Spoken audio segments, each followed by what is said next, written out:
Hello everyone, welcome back to my channel Mastering Education today.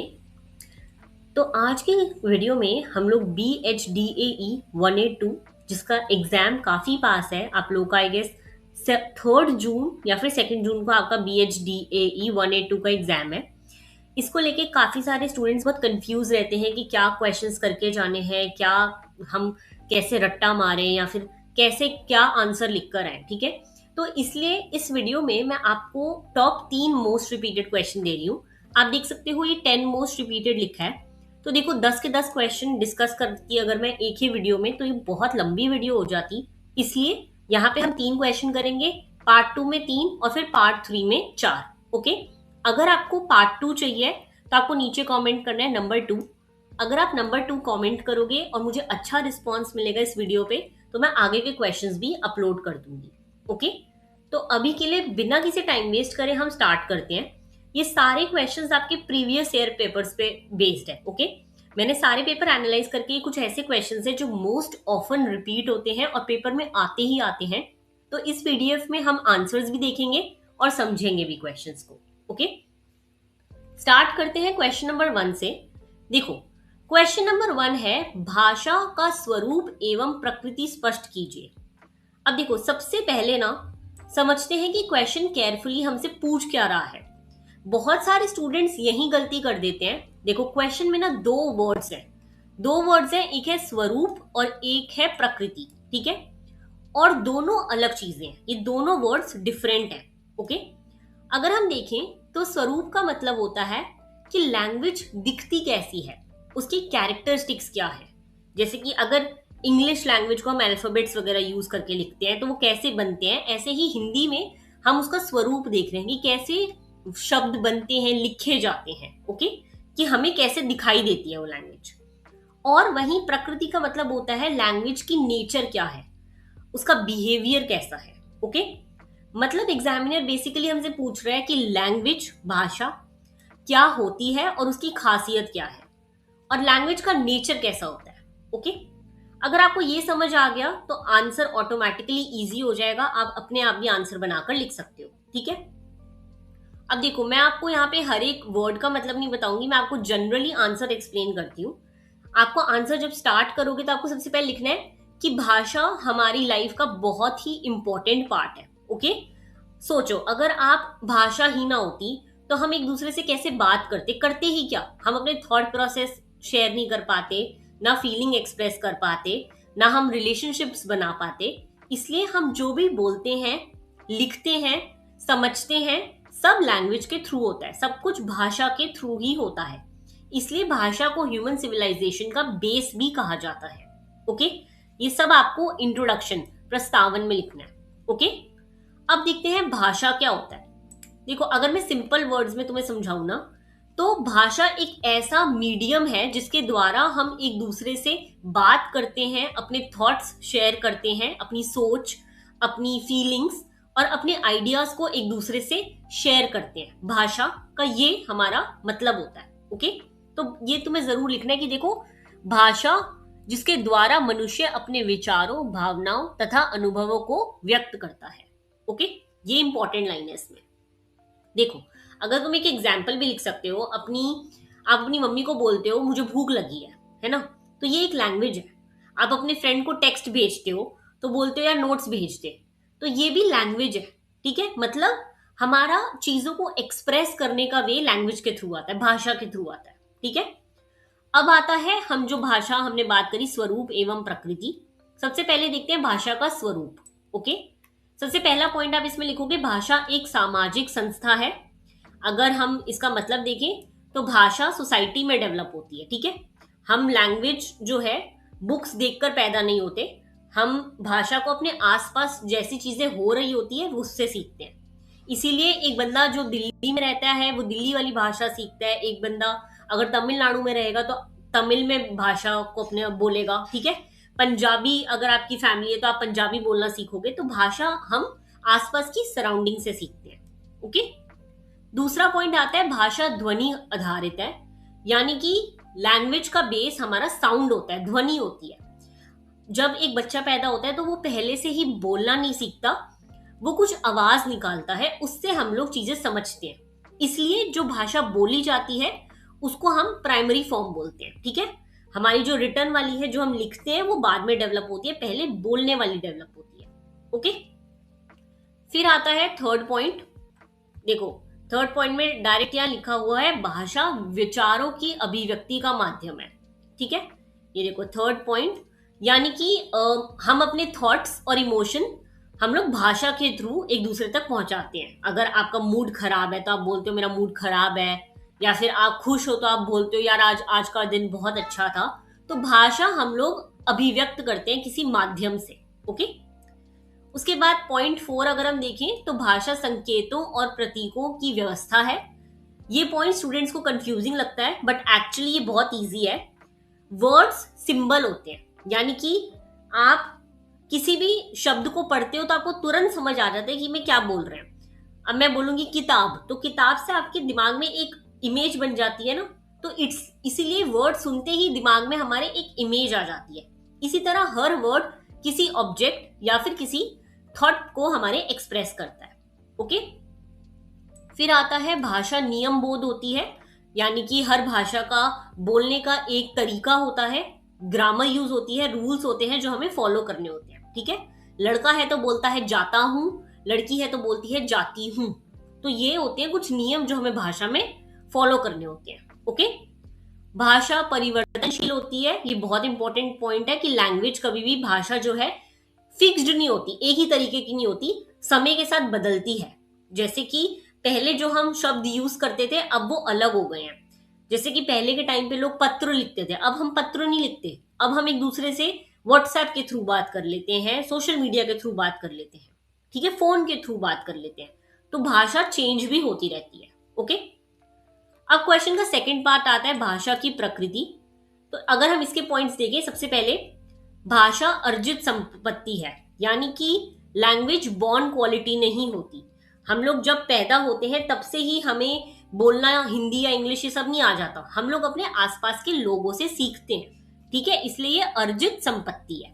Okay, भाषा परंपरागत होती है, इसका मतलब है हमारी भाषा जो है हमें एक पीढ़ी से दूसरी पीढ़ी तक पहुंचाते हैं, ट्रांसफर करते हैं। ठीक है, जैसे कि हम अपने माँ बाप से सीखते हैं, हमारे माँ बाप अपने दादा दादी वगैरह से सीखे हुए हैं, तो इसी तरह हम भाषा के थ्रू अपने कल्चर, अपने घर का रहने सहने का तरीका, ये सब एक दूसरे तक पहुंचाते हैं। ठीक है, नेक्स्ट, भाषा परिवर्तनशील एवं गतिशील है, यानी कि भाषा कंटिन्यूअसली जो है चेंज होती रहती है, आगे बढ़ती रहती है। जैसे कि आज के टाइम पे हम बहुत सारे ऐसे शब्द यूज करते हैं जो पहले नहीं यूज होते थे। जैसे कि हम बहुत ऐसे वर्ड्स बोलते हैं जो पहले नहीं होते थे, कि जैसे आप जनरल लैंग्वेज में लगाओ तो हम बोलते हैं कि यार आज का क्या सीन है। तो ये हो गया, भाषा चेंज हो रही है। ओके, भाषा सृजनात्मक होती है, यानी कि एक क्रिएटिव मीडियम है ये। ठीक है, लोग इसको यूज करते हैं कहानी लिखने के लिए, शेरो शायरी लिखने के लिए, तो भाषा उसमें भी यूज होती है। ओके, नेक्स्ट है भाषा सांस्कृतिक वाहक है, यानी कि भाषा हमारे कल्चर को कैरी करती है। सबसे इंपॉर्टेंट पॉइंट है ये आपका, ये हमने पहले भी पढ़ा, तो इस पॉइंट को आप याद रखोगे। जितने भी पॉइंट्स हैं अभी तक, आप सिर्फ हेडिंग भी याद रखोगे तो आप इजीली लिख सकते हो। ओके, नेक्स्ट पॉइंट आ जाता है भाषा संप्रेषण का प्रभावी माध्यम है, यानी कि लैंग्वेज हमारी कम्युनिकेशन को इजी बनाती है, लोग एक दूसरे से बात कर पाते हैं भाषा के थ्रू। ठीक है, अब भाषा का देखो महत्व है कि एक तो ज्ञान के परासर में सहायक है, एक दूसरे तक नॉलेज पहुंचाने में हेल्प करती है, सामाजिक संबंधों को काफी ज्यादा स्ट्रांग बनाती है, हम एक दूसरे से बात कर पाते हैं तो ही हमारे जो है आसपास के रिलेशनशिप स्ट्रांग बनते हैं, संस्कृति के संरक्षण में सहायक है, कल्चर को पास डाउन करती है, और हमारी राष्ट्रीय एकता को भी और बनाकर रखती है। ओके, कंक्लूजन में आप लिख सकते हो कि भाषा जो है हमारे लिए बहुत इंपॉर्टेंट है, हम एक दूसरे से बात कर पाते हैं भाषा के थ्रू, और ये सिर्फ एक भाषा हमारे सिर्फ बात करने का माध्यम नहीं है, बल्कि कल्चर, नॉलेज, सोसाइटी, इन सबको आपस में जोड़ के रखने का एक बहुत ही जरूरी तरीका भी है। ओके, तो आई होप आपको क्वेश्चन नंबर 1 समझ आ गया होगा। आप सिर्फ हेडिंग याद रखोगे तो भी आपके लिए इजी रहेगा। ओके, तो चलिए अब शुरू करते हैं क्वेश्चन नंबर 2। इसमें क्वेश्चन पूछ रहा है कि संप्रेषण क्या है, इसके प्रकारों की विस्तृत चर्चा कीजिए। देखो, सबसे पहले समझते हैं कि एग्जामिनर आखिर हमसे पूछ क्या रहा है। ओके, बहुत सारे बच्चे यहीं पे कंफ्यूज हो जाते हैं कि आंसर लिखना शुरू कर देते हैं लेकिन क्वेश्चन को ही नहीं समझ पाते। ओके, तो इस क्वेश्चन में भी हमसे दो चीजें पूछी गई हैं। पहली चीज सॉरी पहली चीज पूछी गई है कि संप्रेक्षण क्या है। ओके, और दूसरी चीज कि इसके कितने प्रकार हैं, कितने टाइप्स हैं। ओके, तो मतलब आपको यहाँ पे कम्युनिकेशन, बातचीत करने की डेफिनेशन देनी है और उसके टाइप एक्सप्लेन करने हैं, जो कि बहुत आसान है। ये क्वेश्चन जितना लंबा दिख रहेगा होगा आपको, उतना है नहीं, काफी इजी क्वेश्चन है। ओके, तो सबसे पहले आपको यहाँ पे प्रस्तावन में सिंपल समझाना है कि हम लोग संप्रेक्षण का मतलब क्या होता है। ठीक है, तो इसका सिंपल लैंग्वेज में अगर हम समझें तो जब एक व्यक्ति अपनी बात या फिर जानकारी, भावना या फिर मैसेज किसी दूसरे व्यक्ति तक पहुंचाता है, उसे हम संप्रेक्षण कहते हैं। वेरी इजी, बात दूसरे तक पहुंचाना, दूसरे के विचारों को समझकर सामाजिक संबंध को भी मजबूत बनाता है। ठीक है, इसे ही हम संप्रेक्षण कहते हैं, यानी कि दूसरे तक अपनी बात पहुंचाना। अब मैं आपको अगर रियल लाइफ एग्जाम्पल से समझाऊं, तो अगर आप अपनी फ्रेंड को बोलते हो कि यार कल एग्जाम है, तो आप उसे अपनी इंफॉर्मेशन दे रहे हो, इसी को हम संप्रेक्षण कहते हैं। ठीक है, वेरी इजी, मतलब जहां भी इंफॉर्मेशन एक इंसान से दूसरे इंसान तक जा रही है वहां कम्युनिकेशन हो रहा है, वहां संप्रेक्षण हो रहा है। Okay, very important. अब देखो, मैंने यहाँ पे देखो तुम लोगों को संप्रेक्षण का अर्थ समझा दिया। ठीक है, बाकी तुम्हें ये भी पता होना चाहिए, बहुत इंपॉर्टेंट बात, कि कम्युनिकेशन, संप्रेक्षण तभी सक्सेसफुल माना जाता है जब सामने वाला इंसान आपकी बात को सही तरीके से समझ जाए। अगर आप कुछ बोल रहे हो और सामने वाला गलत समझ रहा है तो हमारा संप्रेक्षण सक्सेसफुल नहीं होगा। ठीक है, अगर टीचर बोल रही है कल असाइनमेंट सबमिट करना है और आप कह रहे हो कि अरे अगले हफ्ते सबमिट करना है, तो यहाँ पे कम्युनिकेशन प्रॉपर नहीं हुआ है। ओके, तो इस चीज को समझ लेना। अब हम एक एक करके बहुत आसान तरीके से कम्युनिकेशन के प्रोसेस में जो 5 चीजें इस्तेमाल होती हैं, 5 प्रमुख तत्व हैं, वो देखेंगे। पहला होता है प्रेषक। प्रेषक, जो व्यक्ति मैसेज भेजता है उसे हम प्रेषक कहते हैं। ओके, उसके बाद संदेश, जो मैसेज भेजा जा रहा है, जो इंफॉर्मेशन दी जा रही है, वो माध्यम होता है कि संदेश को कैसे पहुंचाया जा रहा है, भाषा के थ्रू या फिर पत्र लिखकर या फिर फोन कर या फिर इंटरनेट के द्वारा। ठीक है, फिर होता है प्राप्तकर्ता, कि जिसको आप मैसेज दे रहे हो, जिस तक मैसेज पहुंचा रहे हो, जिस तक मैसेज पहुंचेगा। ओके, फिर आता है प्रतिपुष्टि, यानी कि जब आपका मैसेज पहुंच गया तो सामने वाला जब उसको समझ जाएगा, ठीक है, तो ये जब रिसीवर आपको रिएक्शन दे देगा, यानी कि आपने कोई बात कही और सामने वाले ने बोला अरे हाँ मैं तो समझ गया, या फिर उसने बोला, आपने किससे पूछा कि तुमने खाना खा लिया, सामने वाले ने बोला हाँ मैंने खा लिया, तो आपका उसको फीडबैक जो आपको मिला उसे हम प्रतिपुष्टि कहते हैं। Okay, very easy. अब आते हैं नेक्स्ट टाइप, इसके नेक्स्ट पार्ट पर, संप्रेक्षण के प्रकार। सबसे पहला होता है मौखिक, जो आप बातचीत करते हो, ठीक है, मुंह से बोलकर जो कम्युनिकेशन करा जा रहा है उसे हम मौखिक संप्रेक्षण बोलेंगे। ठीक है, जैसे कि अभी मैं पढ़ा रही हूं तो ये मौखिक हो गया। ओके, यह सबसे आसान तरीका होता है और इसके काफी सारे फायदे भी होते हैं, जैसे कि हमें मैसेज जल्दी पहुंच जाता है क्योंकि सामने वाला उसी समय सुन लेता है। ओके, बाकी इसके फायदे वगैरह आप इजीली यहाँ से देख सकते हो, बहुत इजी है। ठीक है, इसमें समय की बचत होती है। इसकी सीमाएं क्या होती हैं कि कभी कभी आप जो है अपना मैसेज रिकॉर्ड नहीं कर पाते या फिर दूसरे को गलतफहमी हो जाती है। ओके, फिर आता है लिखित संप्रेक्षण, जब आप अपनी बात लिख कर बोल रहे हो, ठीक है, यानी कि पत्र, ईमेल, एप्लीकेशन, न्यूज़पेपर, ये सब। ओके, अगर इसकी विशेषताएं देखें तो इसका सबसे बड़ा फायदा होता है कि ये परमानेंट रिकॉर्ड होता है इसका। ठीक है, ऑफिशियल कामों में ये बहुत यूजफुल होता है। ठीक है, तो ये चीज भी आप ध्यान रखोगे। नेक्स्ट आ जाता है आंगिक, यानी कि जेस्चरल। यह वाला टाइप स्टूडेंट्स को थोड़ा कंफ्यूजिंग लगता है, लेकिन ये बहुत इजी है। आंगिक मतलब बॉडी लैंग्वेज, ठीक है, आपका मुस्कुराना, सिर हिलाना, हाथ का संकेत देना, ये सब आपका जेस्चरल कम्युनिकेशन में आएगा। ओके, इसके अपने महत्व होते हैं। बाकी फिर आता है विजुअल, जैसे कि आप अभी वीडियो के थ्रू पढ़ रहे हो तो ये विजुअल हो गया। ओके, फिर आता है जनसंचार, mass communication, radio, television, TV, social media, इन सब के थ्रू जो होता है। ओके, अब हम देखेंगे संप्रेक्षण के कुछ महत्व, ओके, कि क्या इसकी इंपॉर्टेंस है, क्यों जरूरी होता है।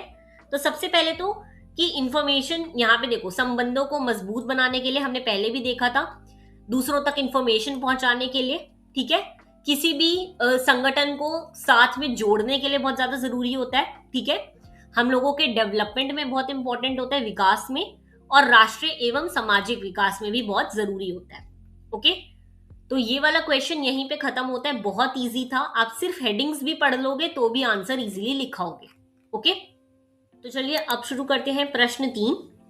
प्रश्न 3 आपसे पूछ रहा है कि स्वरों के वर्गीकरण एवं प्रकारों की विस्तृत चर्चा कीजिए। ओके, देखो इसमें भी हम समझते हैं कि पहले क्वेश्चन हमसे पूछ क्या रहा है।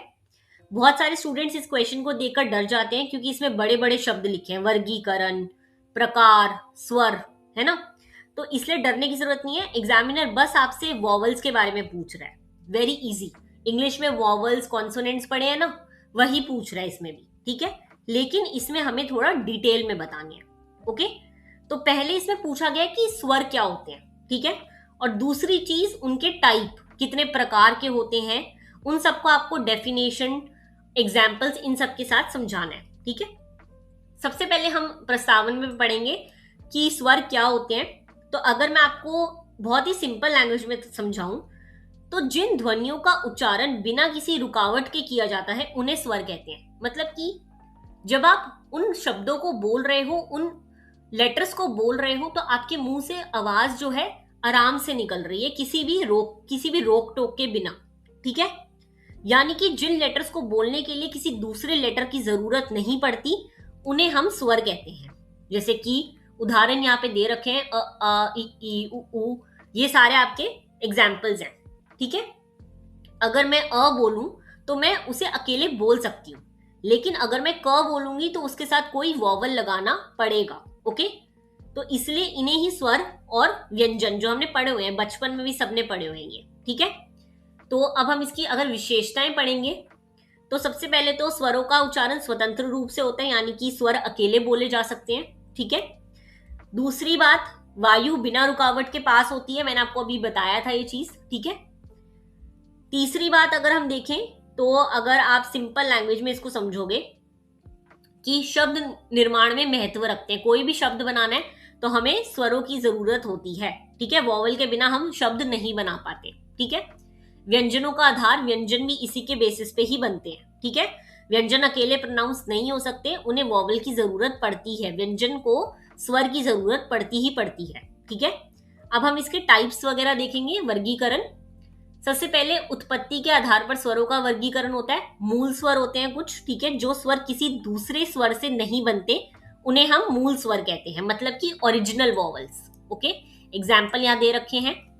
फिर आते हैं संधि स्वर, ठीक है, जो स्वर दो स्वरों के मेल से बनते हैं उन्हें हम संधि स्वर कहते हैं, यहाँ पे दे रखे हैं आपको, ठीक है। अब इसे आसान एग्जाम्पल से समझें तो दो साउंड मिलाकर नई साउंड बनती है, इसलिए इन्हें हम संयुक्त स्वर भी कहते हैं। ओके, फिर आते हैं मात्रा के आधार पर।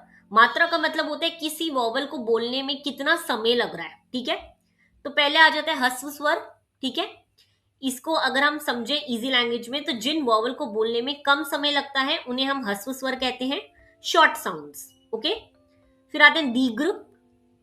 देखो दीर्घ यहाँ पे लिखा हुआ है, जिन वॉवल को बोलने में ज्यादा समय लगता है, इसको कम समय लगता है और इसको ज्यादा समय लगता है, ठीक है। फिर आता है पलतू स्वर। अब वह, ये देखो ये वाला जो है ना, ये थोड़ा अनकॉमन सा है, जिन वॉवल को बोलने में बहुत ज्यादा समय लगता है उन्हें हम पलतू स्वर कहते हैं। ओके, थर्ड आता है उच्चारण स्थान के आधार पर, यानी कि हम कहां पे क्या चीज यूज कर रहे हैं। ओके, जब हम वॉवल बोलते हैं तो मुंह के अलग अलग हिस्सों का यूज होता है, उसे हम कहते हैं, ठीक है। किसी में हमारे ताल यानी कि माउथ के अपर पार्ट का यूज होता है, किसी में नीचे हमारे गले का यूज होता है, तो ऐसे इन बेसिस पर दे रखे हैं, ठीक है। फिर आता है मुख एवं नासिक, यानी कि मुंह से हवा पास हो रही है किसी वॉवल में, किसी में नाक से हवा पास हो रही है। ओके, अब स्वरों का महत्व अगर हम देखें तो शुद्ध उच्चारण में वर्ड्स वगैरह बनाने में काम आते हैं, ठीक है, बहुत इंपॉर्टेंट होते हैं हमारी भाषा में भी ये, ठीक है। और संप्रेषण के प्रभावी बनते हैं, यानी कि जब आप किसी से बात कर रहे होते हो तो आपको वर्ड्स बनाने में हेल्प करते हैं। ओके, तो इजी क्वेश्चन है, इसके आने के चांसेस थोड़े से कम है, क्वेश्चन 1 और 2 के ज्यादा हैं, तो उन्हें अच्छे से कर लेना। बाकी अगर आपको इसका पार्ट 2 चाहिए हो तो आप नीचे कमेंट करोगे पार्ट 2 2 नंबर, और मैं आपको इसकी सेकंड वीडियो डाल दूंगी। ओके, अगर आपको ये वाला पीडीएफ चाहिए तो इसके लिए भी कमेंट कर देना नीचे पीडीएफ। बाकी all the very best for your exam, मिलते हैं नेक्स्ट वीडियो में। Thank you so much.